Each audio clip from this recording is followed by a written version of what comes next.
Em relação à confusão entre o Carille e o Aguirre, que fique no gramado e que não mereça mais do que 2 segundos de consideração de lado a lado.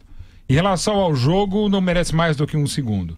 Uma partida deprimente, um jogo muito ruim, como tem sido vários jogos ruins no futebol brasileiro, não só de agora. O Corinthians ajudou a elevar o nível do futebol brasileiro no último ano, mas ontem também, porque não estava com ou no máximo 7 titulares, ou no mínimo 5, contra um time que não estava com 3 jogadores, e hoje o São Paulo com 3 jogadores é um desfalque terrível, e ainda outras 4 opções. Tudo isso é compreensível, nem tanta escalação muito precavida do Corinthians, nem tanta escalação muito precavida que na prática não foi tanto da equipe do São Paulo, tanto é que criou 5 boas oportunidades no primeiro tempo, com ótima vontade da minha parte, e mais uma bola retomada pelo Trellis. No final das contas, o Nenê fez 1-0. Viu a segunda etapa, o São Paulo poderia ter mantido o pique até ter feito gol aos 47, recuou, deu a bola pro Corinthians, que tem algumas dificuldades, ainda mais tão desfalcado para criar, mas não podia o Corinthians ter tido uma chance em 90 minutos, e essa chance foi um chute do Júnior Dutra, do Matheus Vital, aos 33, de mais de 30 metros, no canto que o Sidão pulou e espalmou.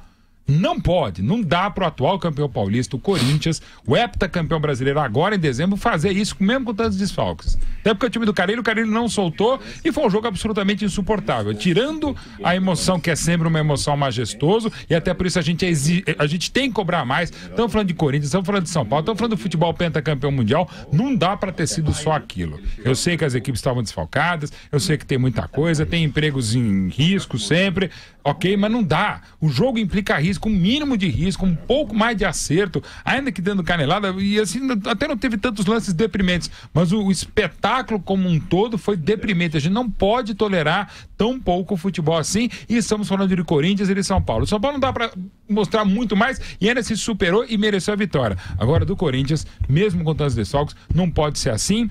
E entendo como pessoa a reação exaltada, até pela seriedade e pelo caráter do técnico Fábio Carille. Não conheço suficientemente o Aguirre, talvez ele estivesse tão pilhado, embora as imagens que a gente tenha visto não corroboram muito com a tese, mas realmente é uma questão menor que deve ser tratada, mas evidentemente acho que nem na coletiva podia passar o cara e falar lá, terça-feira do Clássico eu falo o que aconteceu agora para ninguém desvirtuar a questão. Aí se podia falar e segue o jogo, e conhecendo a boa paz do Carille, espero também que do Aguirre não tenha nada mais entre esse assunto que já falamos demais a respeito.